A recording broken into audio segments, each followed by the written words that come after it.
अयोध्येतील राम मंदिरातील कथित दानपेटी चोरी प्रकरणी काँग्रेसने आज राज्यभर आंदोलन छेडले. त्याच पार्श्वभूमीवर जालना शहरात काँग्रेसच्या वतीने रघुपती राघव राजा राम सत्याग्रह आंदोलन करण्यात आले. बडी सडक परिसरातील राम मंदिरात आरती करून आंदोलनाची सुरुवात करण्यात आली. मात्र आंदोलनावेळी मंदिर बंद असल्याचे समोर आले. त्यानंतर राम मंदिर ते सदर बाजार पोलीस ठाणे अशी पदयात्रा काढण्यात आली. या पदयात्रेत खासदार डॉक्टर कल्याण काळे, काँग्रेसचे जिल्हाध्यक्ष कल्याण दळे यांच्यासह मोठ्या संख्येने पदाधिकारी व कार्यकर्ते सहभागी झाले. राम मंदिरातील कथित चोरी प्रकरणी दानातील प्रत्येक रुपयाचा हिशोब जाहीर करावा अशी मागणी आंदोलकांनी केली. सुरू आहे ते फरक पडेल सत्ताधाऱ्यांवर. मला असं वाटतं की आमचं आंदोलन आज जरा आगळं वेगळं होतं.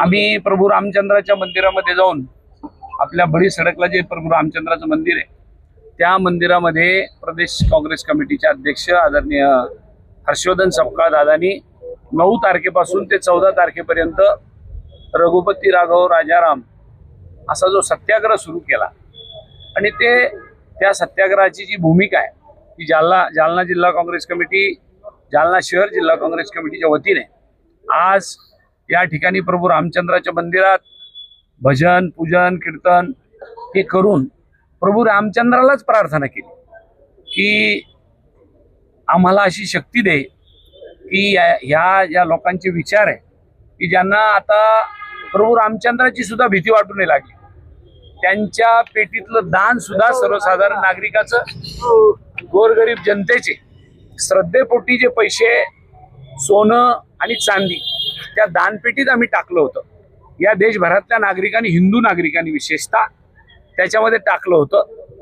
त्याच्यातून सुद्धा यांची हिंमत आता चोरी करण्यामध्ये बळावलेली आहे. ज्या वेळेला या ट्रस्टीची निर्मिती केली गेली, पंतप्रधान कार्यालयातून एक नाव निवडलं गेलं आणि त्यांची ट्रस्ट बनवली.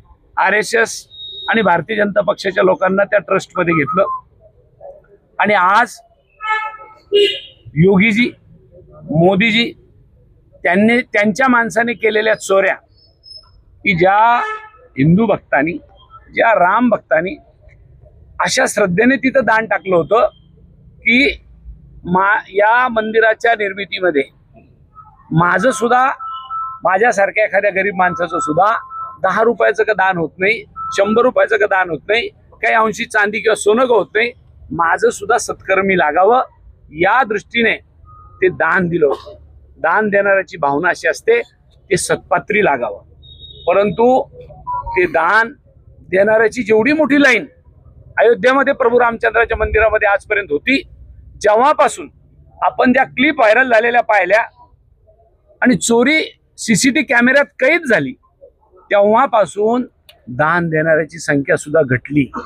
म्हणजे जिथे जी ट्रस्टी भारतीय जनता पक्षाच्या आणि RSSच्या लोकांना तिथं निवडलं होतं, तिथं जे लोक होते त्यांनी केलेली चोरी ही कॅमेऱ्यात कैद झाल्यानंतर मात्र आता कोणी ट्रस्टी राजीनामा देतोय, कोणी काही करतोय. माझं म्हणणं आहे, आतापर्यंत सरकारने चोरी केलेल्या लोकांना FIR दाखल करून जेलमध्ये का नाही टाकलं. आणि म्हणून खऱ्या अर्थाने काँग्रेस पक्षाने देशभर आंदोलन सुरू केलं आणि प्रत्येक जिल्ह्याच्या पोलीस स्टेशनला विनंती करायला लागले की आमचं हे निवेदन आहे, आता त्या चोरांवर FIR दाखल करा. अयोध्येत होत नसेल तर किमान जालन्यात करू. म्हणून जालन्यात त्या जिल्हा काँग्रेस कमिटी आणि शहर काँग्रेस कमिटीने आज प्रभू रामचंद्राला अशी प्रार्थना केली की प्रभू रामचंद्रा ते मर्यादा पुरुषोत्तम आहे, एक वचनी एक पत्नी आहे, यांच्यासारखे रोज रोज मंडळी बदलणारी नाही. अशा प्रभू रामचंद्राच्या कडे आम्ही आज प्रार्थना केली. सगळे काँग्रेसचे पदाधिकारी, त्याच्यामध्ये प्रदेशचे पदाधिकारी आहे, जिल्ह्याचे पदाधिकारी आहे, स्थानिक पदाधिकारी, सगळे काँग्रेसचे कार्यकर्ते. याच्यापेक्षा महत्वाची भूमिका की जी भजनी मंडळ आहे, जे हरिभक्त पारायण वारकरी संप्रदायातली मंडळी, टाळकरी मंडळी, ते सुद्धा या ठिकाणी उपस्थित झाले आणि या सगळ्या नागरिकाला वाटायला लागलं की प्रभू रामचंद्राच्या मंदिरामध्ये माझी केलेल्या दानाची अशी चोरी होत असेल तर आता मंदिरातली दान सुद्धा आता सुरक्षित राहिलेलं नाही का या देशामध्ये. अशी परिस्थिती आणि अशी भावना आता निर्माण झाली. तुमचा प्रश्न होता यांनी आम्ही असं केल्याने यांना काही फरक पडेल का. परंतु काँग्रेसचे कल्चर आहे, काँग्रेसची आयडियोलॉजी आहे काँग्रेसला 150 वर्ष राज्य करणाऱ्या ब्रिटिशाला घालून देण्याची चळवळीची परंपरा आहे आणि म्हणून काँग्रेस ही त्या चळवळीमध्ये पूर्णतः उतरेल आणि आज नाही तर उद्या निश्चितच योगी आणि मोदीजी यांना तोंड उघडावं लागेल की प्रभू रामचंद्राच्या मंदिरातला चढावा, प्रभू रामचंद्राच्या मंदिरातली देणगी यानंतर चोरी होणार नाही आणि झालेल्यांना आम्ही जेलात टाकू. हे जोपर्यंत ते म्हणत नाही तोपर्यंत आमचं आंदोलन सुरू आहे. आज एक वेगळाच प्रकार दिसला, गर्भगृहाचे दरवाजे बंद दिसले, म्हणजे बंद दरवाजे. आम्ही त्या मंदिराच्या ट्रस्टला आमच्या जिल्हा काँग्रेसच्या अध्यक्षांनी विनंती केली होती की आपण आम्हाला मंदिरामध्ये प्रवेश दिला, आपले आभार आहे. आम्ही आंदोलन करतोय ते हिंदू धर्माच्या संस्कृतीप्रमाणेच करतोय, पण भजन पूजन करून करतोय, बाकी दुसऱ्या कारणाने काही केलं नाही. एक तिथं काही आम्ही वेगळ्या घोषणा दिल्या नाही काँग्रेसच्या किंवा अजून कोणत्या, परंतु तिथे मंदिराचे दरवाजे बंद करण्यात आले हे योग्य नाही. आणि एवढंच नाही की तिथे प्रभू रामचंद्राची प्रतिमा बाहेर ठेवली होती. आम्ही त्यांना अशी विनंती केली होती की आम्ही प्रभू रामचंद्राच्या मंदिर जरी बंद झालं तर किमान प्रभू रामचंद्राच्या प्रतिमेसमोर आरती करू आणि आरती करून पोलीस स्टेशनला निवेदन द्यायला येऊ. परंतु मला माहित नाही असं का केलं. मंदिराचाही दरवाजा बंद केला आणि प्रभू रामचंद्राची प्रतिमा सुद्धा तिथून घेऊन गेले. मला त्यांना एवढंच सांगायचं, एवढी विनंती करायची त्या मंदिराच्या ट्रस्टींना की आपल्या मंदिरातली देणगी, आपल्या म्हणजे जालन्याच्या नाही, आपल्या अयोध्येच्या त्या मंदिरातली देणगीची चोरी झाली म्हणून आम्ही प्रभू रामचंद्राची प्रार्थना करायला आलो की प्रभू रामचंद्र यांना किमान अशी बुद्धी दे की लोकांचं जे दान आहे ते प्रभू रामचंद्राच्या मंदिरासाठी दिलेलं आहे, ते तुम्हाला चोऱ्या करायला दिलं नाही. म्हणून आम्ही प्रार्थना करायला गेलो होतो. परंतु प्रभू रामचंद्र मंदिराला दरवाजे जरी बंद झाले असले तरी कुलपा उघडायचं काम त्यावेळेला राजीव गांधींनीच केलेलं आहे. आणि म्हणून मला आपल्याला एक गोष्ट सांगायची आहे की कुणीही प्रभू रामचंद्राच्या मंदिराचं, कुठल्याही मंदिराचे दरवाजे जरी बंद केले तर प्रभू रामचंद्र हे काही कुठल्या दरवाजे बंद केला म्हणून ते हात अडकून पडले असं होत नाही. यात सुद्धा राजकारण होत आहे. निश्चितच दरवाजे बंद होते असं वाटतं मला त्याचं कारण काय सांगता येणार नाही, परंतु आम्ही ज्या भावनेने तिथे गेलो होतो त्या भावना काही मला आमच्या खराब नव्हत्या. म्हणून त्यांनी उलट आमचं स्वागत करायला पाहिजे होतं आणि म्हणायला पाहिजे होतं आज आम्ही पूर्ण दिवसभर दरवाजे उघडे ठेवू.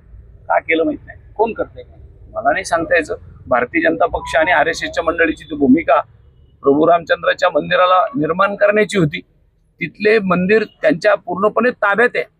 मग ते ट्रस्टी असू दे नाही तर अजून कोणी असू दे, तुम्ही बघा त्याचं भूमिपूजन आणि त्याच मंदिराचा आपला प्राणप्रतिष्ठेचा कार्यक्रम आदरणीय मोदीजींच्या हाताने केला गेला. मग आता सगळं श्रेय प्रभू रामचंद्राला हाताला धरून आणलं, तिथं बसवलं. त्यांच्या उंचीपेक्षा प्रभू रामचंद्राची उंची लहान ठेवली त्या मूर्तीची.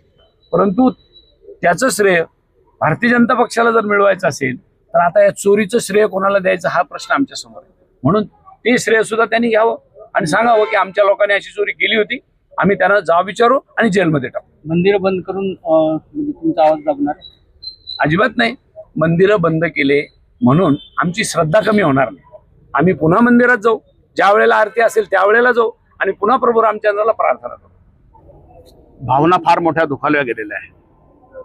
मी देशभराची किंवा महाराष्ट्रात बोलणार नाही, पण जालना जिल्ह्यामध्ये जेव्हा आम्ही प्रतिक्रिया बघतो की ही जे दानचोरी झालेली ती मोठ्या प्रमाणामध्ये चुकीची झालेली, ही भावना लोकांची त्या ठिकाणी निर्माण झालेली आणि राम मंदिराच्या संदर्भामध्ये ही भावना चुकीची झालेली असल्या कारणानं आज जिल्ह्यामध्ये आम्ही प्रत्येक कार्यकर्त्यांना, आमच्या प्रमुख कार्यकर्त्यांना बोलून हे आंदोलन या ठिकाणी केलेलं आहे.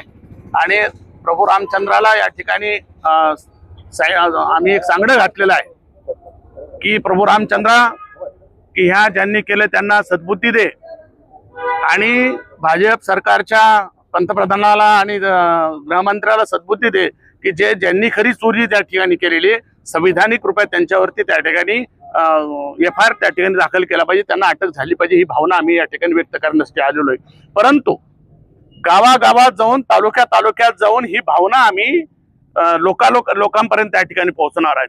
ज्या ठिकाणी तालुक्याचं मंदिर असेल त्या मंदिरामध्ये जाऊन पुन्हा भजन कीर्तनाचा कार्यक्रम त्या ठिकाणी होईल आणि ही भावना लोकांच्या संदर्भात जी चुकीची झालेली त्याच्यासाठी म्हणून आम्ही पहिले तालुक्यामध्ये त्या ठिकाणी आंदोलन करू आणि त्यानंतर मोठ्या गावामध्ये आंदोलन करून हे आंदोलन कसं राहील, जोपर्यंत ते अटक होणार नाही, त्यांना सजा होणार नाही, तोपर्यंत हे आंदोलन त्या ठिकाणी चालू राहील.